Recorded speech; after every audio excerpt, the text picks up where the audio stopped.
नमस्कार दोस्तों, आप सभी का स्वागत है हमारे YouTube चैनल उड़ान म्यूजिक क्लासेज पर। तो जैसे कि हमने पहले भी एक क्लास किया है, उसमें हमने जाना है कि संगीत की उत्पत्ति कहाँ से हुई, संगीत की उत्पत्ति कैसे हुई और स्वर क्या है, स्वर का उत्पत्ति कैसे हुआ।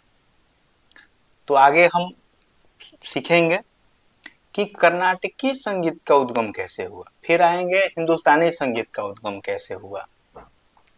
देखते हैं कहाँ तक हमने पहले क्लास में किया है, और जिन लोगों ने भी ये पहला क्लास नहीं देखा है वो जा करके पहला क्लास देख लेंगे, फिर आगे देखेंगे तो अच्छी तरह से समझ में आएगा। और जिन लोगों ने भी अभी तक सब्सक्राइब नहीं किया है वो कृपया इस चैनल को सब्सक्राइब कर लें और लाइक कर लें। तो हम लोग यहाँ तक कर चुके थे पहले क्लास में। अब आगे देखते हैं कि कर्नाटकी संगीत का उद्गम, कर्नाटकी संगीत जो है इसका उद्गम कैसे हुआ, कहाँ हुआ, कब हुआ। तो कर्नाटकी संगीत का उद्गम जो है ये 14वीं शताब्दी में विजयनगर साम्राज्य के स्थापना के साथ हुआ।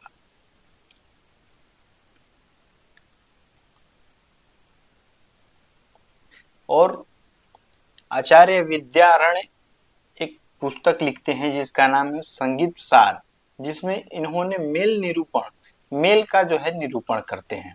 इनके शिष्य हैं व्यासराव, पुरंदरदास। पुरंदरदास ये काफी संगीत जगत में काफी बड़ा नाम है। गीत, सुलादी और भजन संप्रदाय की विधाएं विकसित हुए। आचार्य विद्यारण्य ने गीत, सुलादी और भजन संप्रदाय का विकास किया। इन्होंने ये दासकुटा नाम से प्रचलित थे।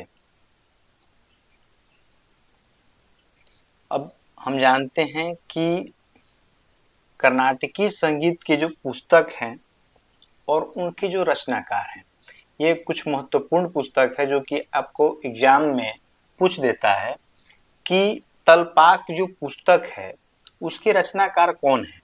तो जो तलपाक पुस्तक है इसके जो रचनाकार हैं ये अन्नमाचार्य, और ये पद एवं संकीर्तन के रचनाकार भी माने जाते हैं। अब आते हैं, देखते हैं स्वर मिल कलानिधि। स्वर मिल कलानिधि के रचयिता जो हैं ये रामामात्य हैं, और रामामात्य ये मेल सिद्धांत के प्रतिपादक माने जाते हैं। संगीत सुधा है, इन्होंने इनके इसके रचयिता जो है गोविंद दीक्षितर जी हैं, ये भी मेल सिद्धांत मानते हैं। चतुर्दंडी प्रकाशिका ये बहुत महत्वपूर्ण ग्रंथ है कर्नाटकी संगीत में, जिसके रचयिता जो हैं व्यंकट मखी जी हैं। इन्होंने भी मेल सिद्धांत का वर्णन किया है। अब व्यंकट मखी जी ने 72 मेल माने हैं, जिसमें 19 मेल जो है ये मुख्य है, और इनके 72 मेल से ही हिंदुस्तानी संगीत में 10 थाट माने गए हैं। जो हमारे भरत जी हैं, भातखंडे जी ने 10 थाट माने हैं, कर्नाटकी संगीत से लिए हैं। और जो चतुर्दंडी प्रकाशिका है ये ग्रंथ, जिसमें मेल सिद्धांत का वर्णन दिया गया है, इसमें 72 मेल माना गया है। और ये जो 72 मेल है ये गणितीय आधार पर है। आगे चलकर हम इस पर विशेष चर्चा करेंगे कि उन्होंने कैसे गणितीय आधार पर 72 मेल माना है। अब जानेंगे संग्रह चूड़ामणि, इसकी जो रचयिता है गोविंदाचार्य जी हैं, और इन्होंने भी मेल सिद्धांत का वर्णन किया है। अब हम आते हैं 18वीं शताब्दी के उपरांत, 18वीं शताब्दी के बाद रागम, तानम एवं पल्लवी प्रचलन में आया। कर्नाटकी संगीत में स्वर्णिम काल का श्री त्यागराज को से माना जाता है। त्यागराज जिनका काल्य है 1767 से 1847। श्यामा शास्त्री जी हैं जिनका काल माना जाता है 1776 से 1835। मुत्तुस्वामी दीक्षितर जी हैं जिनका काल माना जाता है 1762 से 1827। अब ये लोग जो हैं कृति के रचनाकार माने जाते हैं, कीर्तन के रचनाकार माने जाते हैं। और कर्नाटकी संगीत में त्यागराज, श्यामा शास्त्री एवं मुथुस्वामी दीक्षितर को TSM त्रिमूर्ति के नाम से जाना जाता है। T से त्यागराज, S से श्यामा शास्त्री और M से मुथुस्वामी दीक्षितर।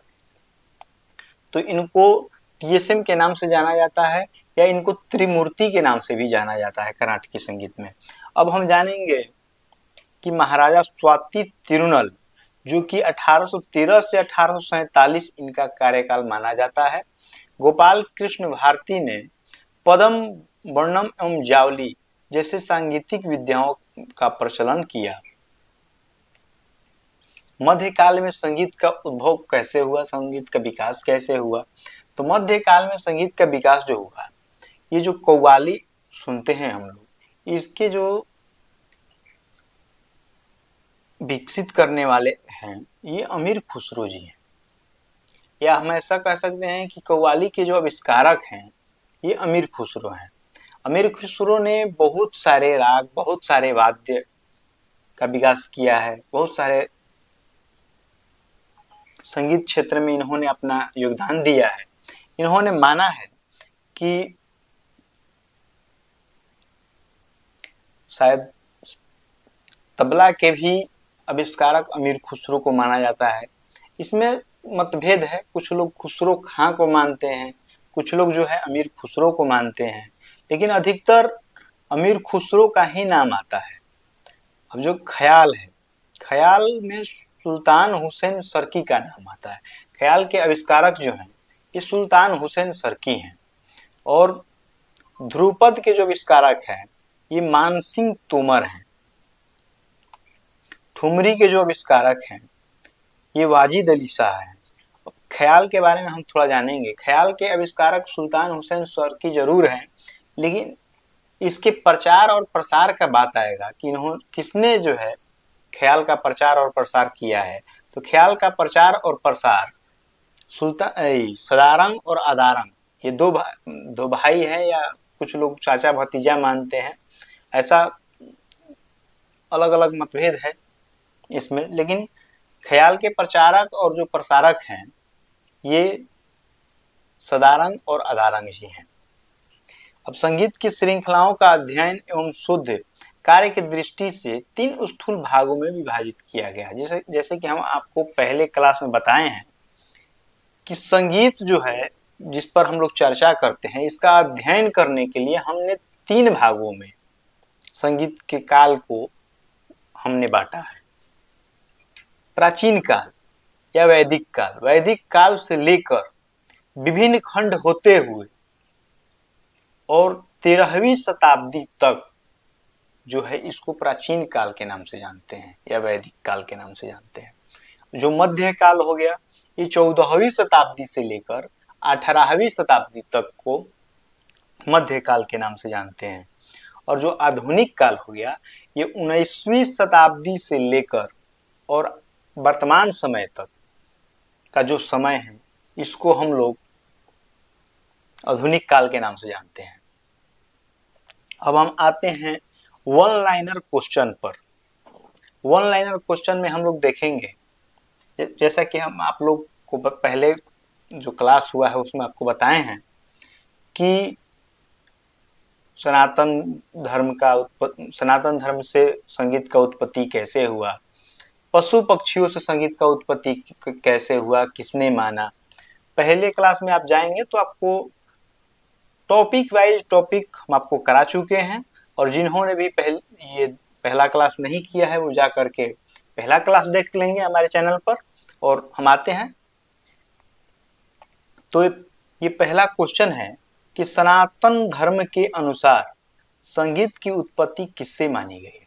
आप एक कॉपी और एक पेन ले लेंगे और इसको नोट्स कर लेंगे अपने कॉपी पर, क्योंकि क्वेश्चन ये जो है बहुत महत्वपूर्ण है। ये 30 क्वेश्चन में जो हम आपको करा रहे हैं 3-4 क्वेश्चन आएगा ही आएगा। तो ये जो सनातन धर्म के अनुसार संगीत की उत्पत्ति जो है ये ओम शब्द से माना गया है।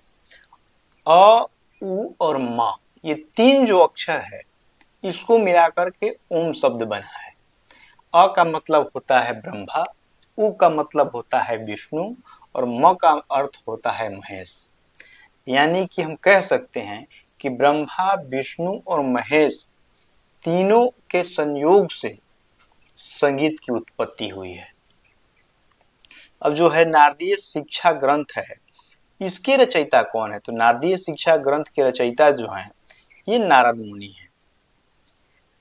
संगीत में किसे समाहित किया गया है? तो संगीत में तीनों चीज को समाहित किया गया है, गायन, वादन एवं नृत्य।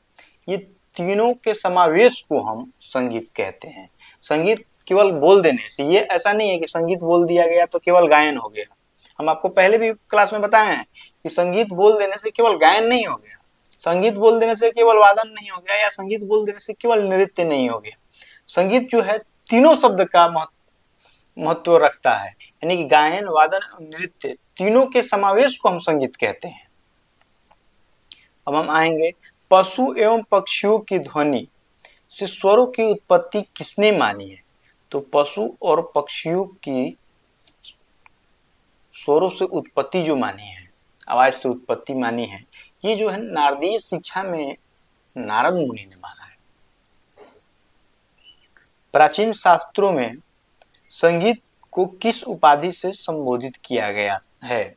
प्राचीन शास्त्रों में गांधर्व के नाम से जो है संगीत को जाना जाता था। भारतीय पूर्व संगीत किस काल में कर्नाटकी एवं हिंदुस्तानी संगीत में विभाजित हुआ? तो ये जो है पूर्व मध्य काल। जैसे कि आप लोग जानेंगे कि जब हमारे देश में मुसलमानों का आगमन हुआ, तब से हमारा जो संगीत है ये दो भागों में बट गया। पहले हम एक ही संगीत गाते थे। जब मुसलमानों का आगमन हुआ तो जो उत्तर भारत में शुरू हुआ मुसलमानों का आगमन, तो क्या हुआ कि उत्तर भारत के जो संगीत है इस पे मुस्लिम का काफी प्रभाव पड़ा, जिससे थोड़ा बदलाव हो गया। इसकी वजह से कर्नाटकी संगीत और जो है हिंदुस्तानी संगीत ये दो भागों में बट गए। पहले जो था उत्तर पूर्व मध्यकाल, यानी कि पहले जो है वो एक ही मध्यकाल से पहले की जो बात करेंगे तो एक ही संगीत दोनों तरफ चलता था, यानी कि उत्तर भारत में भी और दक्षिण भारत में भी एक ही संगीत प्रचलन में था। बाद में जब ये मुसलमानों का आगमन हुआ तो दो भागों में संगीत हो गया, पहला हिंदुस्तानी संगीत और दूसरा कर्नाटकी संगीत या दक्षिण भारतीय संगीत कहा जाता है। ऋग्वेद के गे ऋचाओं से सामवेद के अनुरूप किसकी रचना की गई है? तो साम संहिता की रचना की गई है। सर्वप्रथम वैदिक काल में कितने स्वरों को माना गया है? तो सर्वप्रथम वैदिक काल में 3 स्वरों को माना गया है। पहला जो है उदात्त, दूसरा जो है अनुदात और तीसरा जो है स्वरित। इसको जब हम क्रम वाइज लिखेंगे तो उदात्त, अनुदात और स्वरित नहीं होता है, उदात्त, स्वरित और अनुदात होता है। तो आप लोग इसको नोट कर लेंगे। पहला हो जाएगा उदात्त, फिर मध्य जो स्वर होता है ये स्वरित हो जाता है, और जो सबसे नीचे वाला स्वर होता है ये अनुदात हो जाता है। वे सुपंडित जो सामयिक स्वरों का सामगान करते थे उन्हें क्या कहा जाता था? तो ये काफी इंपॉर्टेंट बात है कि जो पंडित साम स्वर के गायन करते थे उन्हें क्या कहा जाता था? तो उनको ऋत्विज कहा जाता था।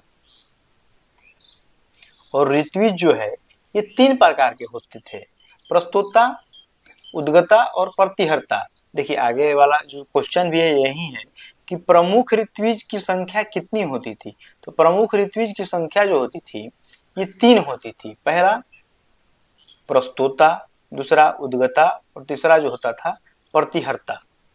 और इसमें उद्गता जो होता था ये प्रमुख ऋत्विज होता था, और प्रतिहर्ता और प्रस्तुता ये जो होते थे उद्गता के सहायक गायक होते थे, यानी सहायक कहा जाता था उद्गता के। अब संगीत की धाराएं क्या मानी जाती थी? संगीत की 2 धाराएं मानी जाती थी। पहला है मार्गी और दूसरा है देसी। अब हम जानेंगे कि मार्गी संगीत क्या है और देसी संगीत क्या है। तो जो नियमबद्ध एवं अपरिवर्तनीय, जिसमें कोई परिवर्तन नहीं किया जा सकता है, आप चाहकर भी उसमें कोई परिवर्तन नहीं करेंगे, वो मार्गी संगीत कहा जाता था।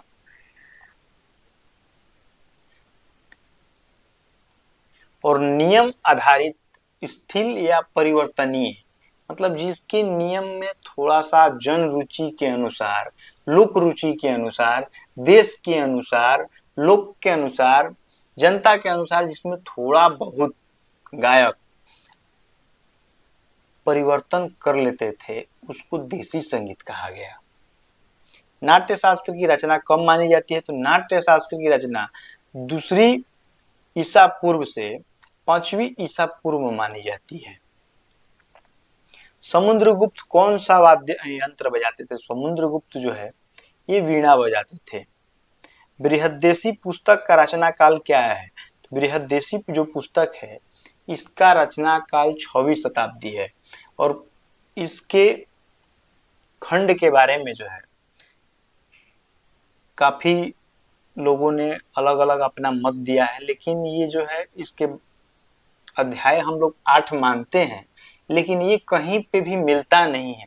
इसके 6 अध्याय ही अभी तक मिले हुए हैं कि 6 अध्याय ही मिले हैं, लेकिन एग्जाम जो है इसका 8 अध्याय मानता है। प्रीवियस ईयर क्वेश्चन 2024 स्टेट का आप देखेंगे तो उसमें दिया हुआ है कि क्वेश्चन की बृहद्देशी में कितने अध्याय हैं। तो हमारा एक जो शिष्य है वो एग्जाम देने गया था, वो 6 मार के आया था, लेकिन वो एग्जाम जो है गलत माना है, उसमें 8 अध्याय है एग्जाम मानता है। तो हम लोग भी 8 अध्याय ही मान के चलेंगे। और इसके बृहद्देशी की जो रचयिता है ये मतंग मुनि है, वो 6वीं शताब्दी का रचना किया हुआ ग्रंथ है।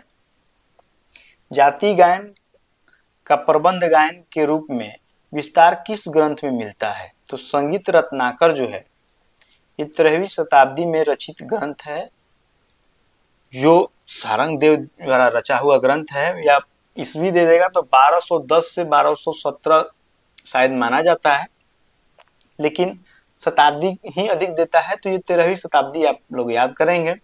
तमिल संगीत का विकास किस काल से हुआ? तमिल संगीत का विकास जो हुआ 3री ईसा पूर्व से पहले हुआ। तमिल संगीत का उद्भव किसने किया, किसके द्वारा हुआ? तो तमिल संगीत का उद्भव जो है ये अगस्त मुनि एवं उनके शिष्य तोल्काप्पियर हैं, और या उनको तोल्का, कहीं कहीं तोल्काप्पियम नाम भी आता है, तो आप लोग नोट कर लेंगे कि अगस्त मुनि के शिष्य हैं, अगस्त मुनि या उनके शिष्य तोल्काप्पियर या तोल्काप्पियम के काल से माना जाता है। अब हम आएंगे दक्षिण भारत पर कि दक्षिण भारत की साहित्य कला एवं शिक्षा संगोष्ठी क्या कहलाती है? तो दक्षिण भारत की साहित्य कला एवं शिक्षा की संगोष्ठी को हम लोग संगम कहते हैं। संगम का अर्थ यही होता है जहाँ पे मिला हुआ है। तो जो साहित्य कला एवं शिक्षा की संगोष्ठी है, संगोष्ठी यानी मिला हुआ है, तो उसको हम लोग संगम कहते हैं। तमिल का महाकाव्य किसे कहा जाता है? तो तमिल का जो महाकाव्य है, सांगीतिक महाकाव्य है, जो चिल्पादिगरम है। तमिल संगीत में मुख्य सप्तक को क्या कहा जाता है?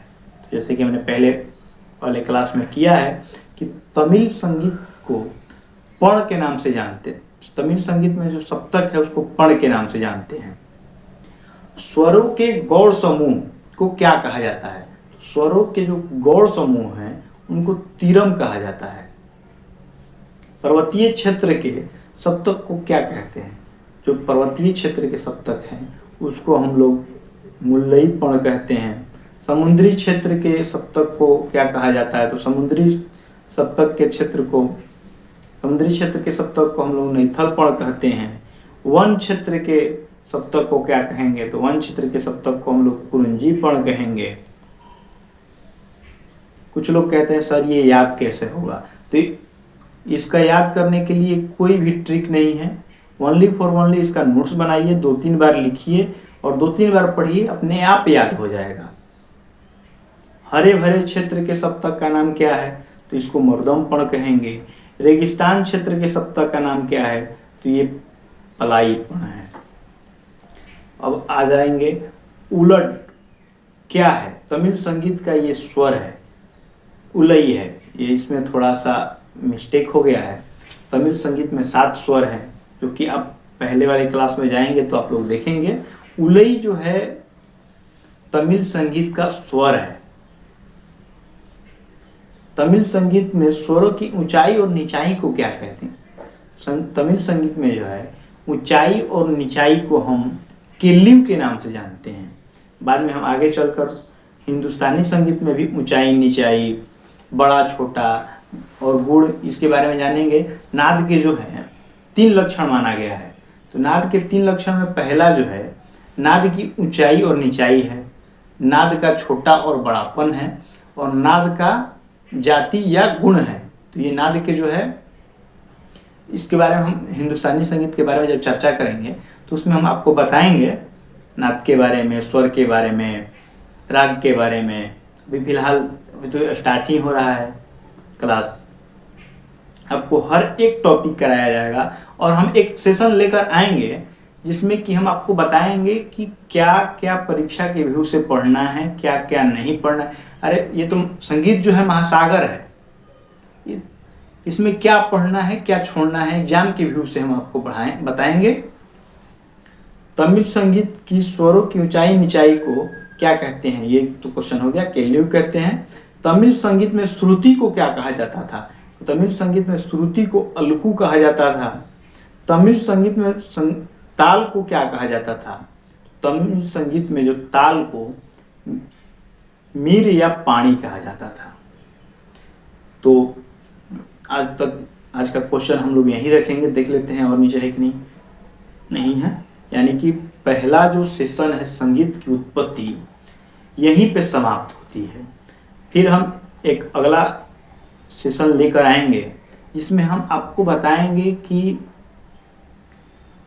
चैप्टर वाइज क्या पढ़ना है, स्वर, ताल, लय, राग, ग्रंथ, उसके ग्रंथकार, और एक क्लास रहेगा कि किस संगीत को कब पुरस्कार मिला, उनका उपनाम क्या है, और भारत रत्न से सम्मानित किन किन कलाकारों को किया गया। तो भारत संगीत के क्षेत्र में अभी तक 6 कलाकार हैं जिनको भारत रत्न से सम्मानित किया गया।